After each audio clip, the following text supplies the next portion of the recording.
Muy bien, este es el capítulo 3 que se llama La unidad de la lengua y trata sobre diferentes, bueno, básicamente es una polémica, una sola polémica la que tiene todo el capítulo y se trata sobre si en el continente americano, con el español que se habla en el continente americano, va a suceder lo mismo que pasó con el latín que se hablaba en todo el imperio romano, es decir, que se fue convirtiendo, se fue transformando en otras lenguas, en idiomas muy distintos, en las lenguas que conocemos como romances, y es la pregunta que se va a tratar de polemizar y de resolver durante este capítulo.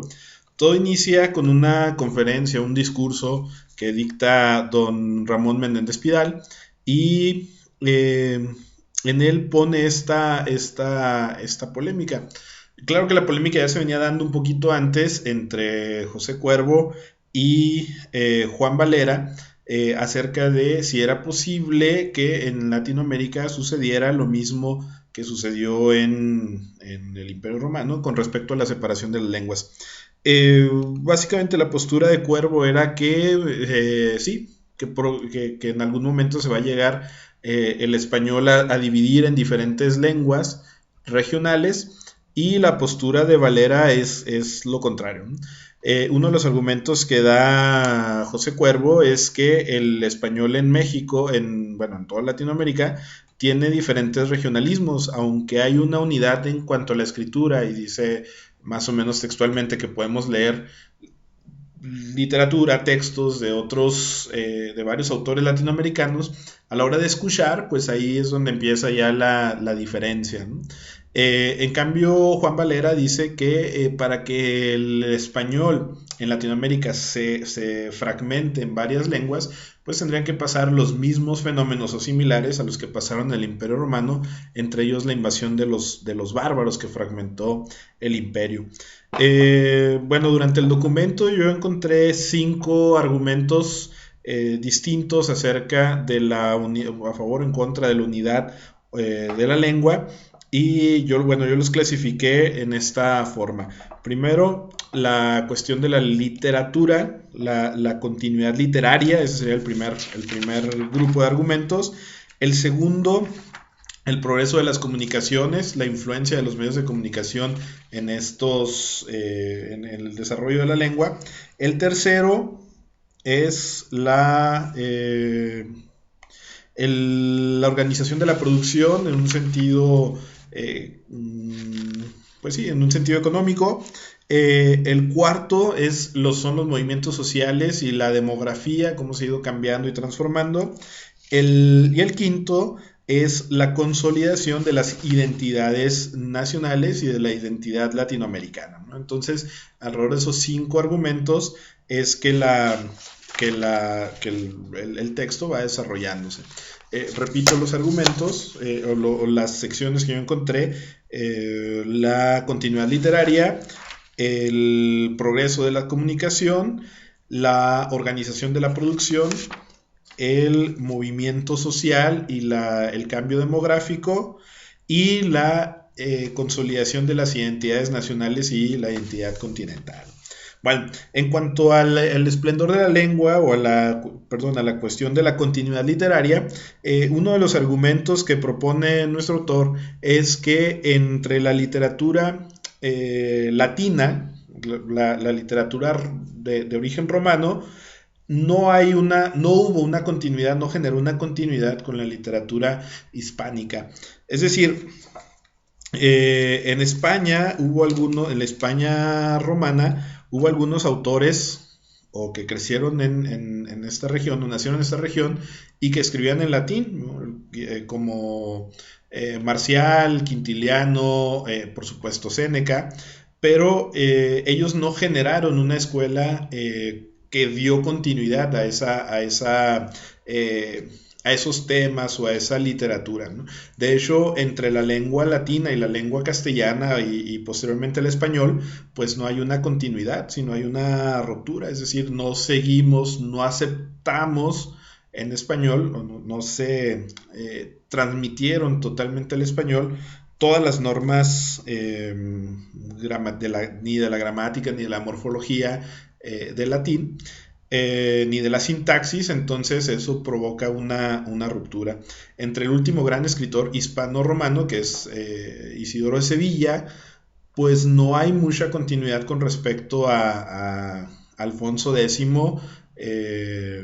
ni tampoco al Cid, y por supuesto menos a Cervantes. En cambio, desde Alfonso X, el Cid, las cantigas gallegas que ya existían y todo esto, y Cervantes, ahí se ha marcado una línea de continuidad literaria, y por supuesto entre Cervantes y la literatura actual, pues se ha podido ver una especie de continuidad literaria en los temas, en los cánones, en las formas de desarrollarlo, ¿no? Entonces, esto es uno de los argumentos, ¿no? Entre la parte greco-hispana, perdón, hispano-romana, y la parte de las lenguas romances, la literatura tuvo un quiebre, no hubo continuidad. En parte esto se debe a que Egipto, o la conquista de los árabes, cuando conquistan Egipto, esto provoca el encarecimiento del papel, entonces eso genera una ruptura en la cuestión literaria, y prácticamente la literatura tiene que reinventarse, ¿no? Tiene que resurgir.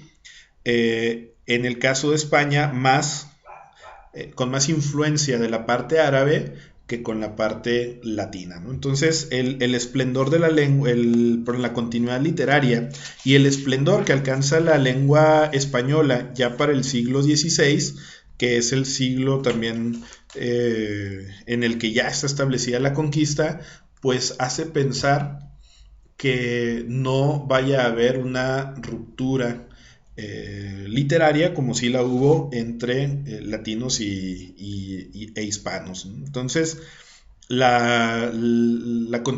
sea, hay continuidad literaria entre el esplendor literario de España del siglo XVI y XVII, por supuesto, con la literatura que se ha generado en Latinoamérica hasta nuestros días, ¿no? Ese sería uno de los argumentos que se propone, ¿no? Es decir, el esplendor literario ha generado una continuidad. El segundo argumento, el segundo tema que se propone es el del progreso de las comunicaciones, y que esto es fundamental, ¿no? Como ya lo hemos comentado en otras ocasiones ahí en la clase, los medios de comunicación han funcionado o han servido para mantener cierta unidad en el español, ¿no? Se busca que exista una estandarización, y pues el rápido acceso a los medios de comunicación ha provocado que se mantenga este español estándar, que de alguna manera se trate de imitar, que se comparta por diferentes nacionalidades, y los medios de comunicación entonces son fundamentales para mantener la unidad de la lengua. Mientras los medios de comunicación no desarrollen tanto los regionalismos, esto va a contribuir a que la lengua se vaya manteniendo como una sola. Los medios de comunicación entonces, y el acceso que tenemos a los medios de comunicación es fundamental para esto, ¿no? También los medios de comunicación proponen diferentes formas de hablar, ¿no? También los medios de comunicación tienen una propuesta léxica o morfológica que luego se van desarrollando, en algunas ocasiones se asimilan y en otras ocasiones se van perdiendo, ¿no? A este respecto de los medios de comunicación es paradigmático en el primer Congreso de la Lengua Española que se celebró en Zacatecas. Es paradigmático lo que dijo Chespirito en esa audiencia, ¿no? Diciendo que él tenía que había ejercido una influencia muy grande sobre todos los hablantes hispanos, ¿no? Cosa que a lo mejor algunos escritores o algunos lingüistas pues no habían logrado. Es decir, los medios de comunicación son sumamente importantes para mantener la unidad de la lengua, para crear o introducir léxico, morfología o incluso sintaxis, ¿no? Y no lo digamos ahora con las redes sociales, los memes y todas estas cuestiones que se hacen virales y que algunas duran poco tiempo, como modas pasajeras y otras van más permaneciendo, ¿no? Eh, en cuanto a esto y el progreso de las comunicaciones, también, también se propone dentro de estos argumentos que actualmente todos los países de habla hispana tienen igualdad a la hora de contribuir al enriquecimiento del español, ¿no? En cuanto a los medios de comunicación han llegado a diferentes países, pues todos tienen de alguna manera la misma oportunidad de influir sobre el idioma y de generar algunas formas de expresión, algunas formas de hablar, ¿no? Eh, Pensemos, por ejemplo, en el auge de las novelas colombianas, de las narconovelas colombianas o lo que sea, que han generado también una forma de hablar, algunos dichos o algunos léxicos entre las personas que lo siguen. Bueno, el tercer argumento del que hablábamos es la organización de la producción.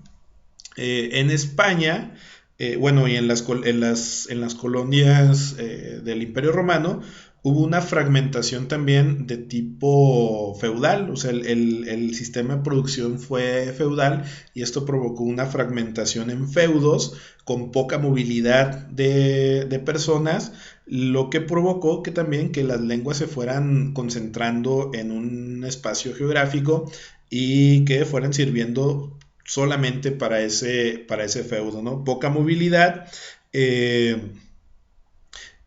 Luego los feudos pasaron a ser organizaciones plenamente nacionales, ¿no? Se generaron las naciones en las universidades y esto también contribuyó a que cada nación o cada grupo de personas pues fueran identificándose de acuerdo a su habla, ¿no?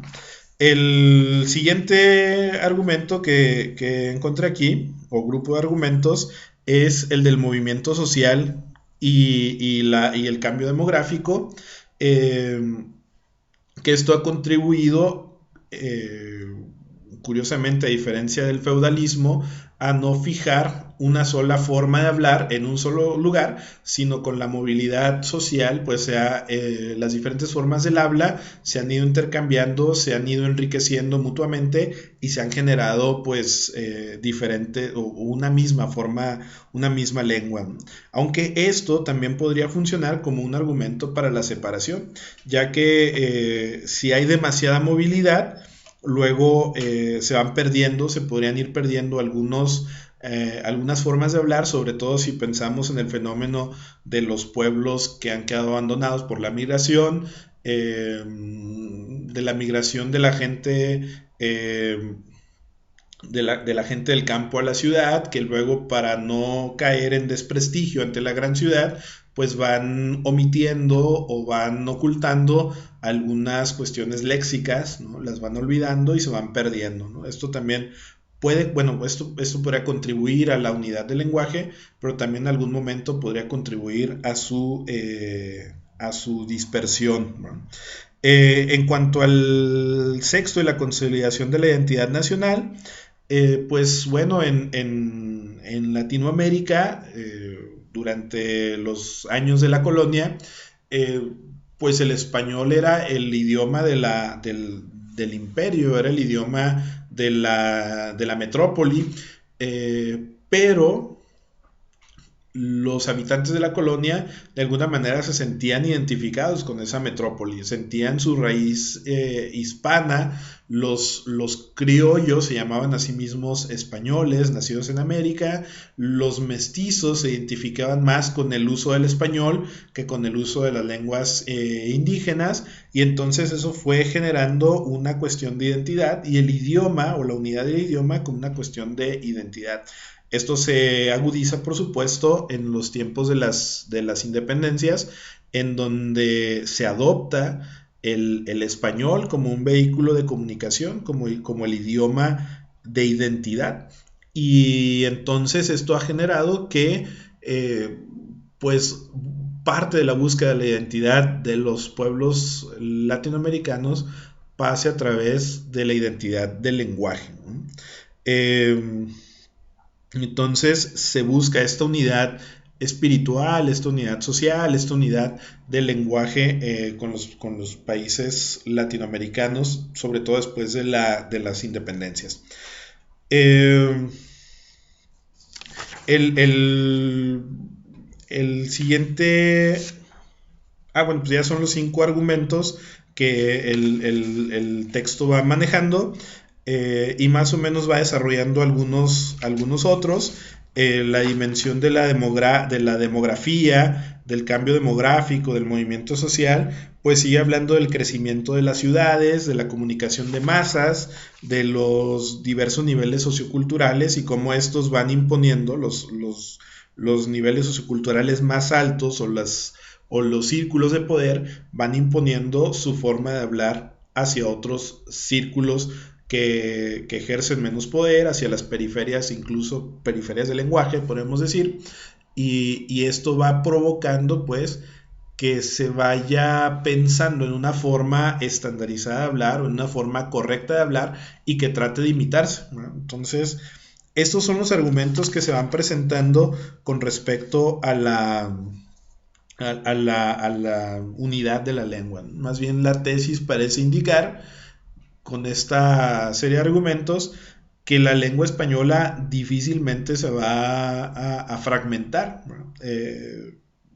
Parece difícil. Mi opinión personal es que, aunque parece difícil, seguramente en algún momento va a suceder, ya que, como dice al inicio del capítulo, la lengua no es un organismo estable, ¿no? Que nace, crece, se reproduce y muere, sino que más bien es una cuestión social. Mientras las sociedades latinoamericanas vayan teniendo algunas cosas en común, seguramente la lengua se mantendrá con rasgos comunes. La lengua va siguiendo de alguna manera a la sociedad y bueno, pues eso, ¿no? Aunque actualmente se considera el español como una sola lengua y se ve sólido en ese aspecto y hay muchos elementos de cohesión entre las diferentes regiones del español, seguramente en un futuro, quizá en miles o en varios cientos de años, probablemente habrá algunos cambios que se van generando, ¿no? De hecho, lo estamos observando con la relación que existe o el choque que se ha dado entre el inglés y el español, generando toda esta cultura diferente, la cultura chicana que ha generado su idioma, ¿no? Identificado como Spanglish o alguna cosa así. Y bueno, pues este es más o menos el texto. Esto es más o menos lo que ha ido generando y ya.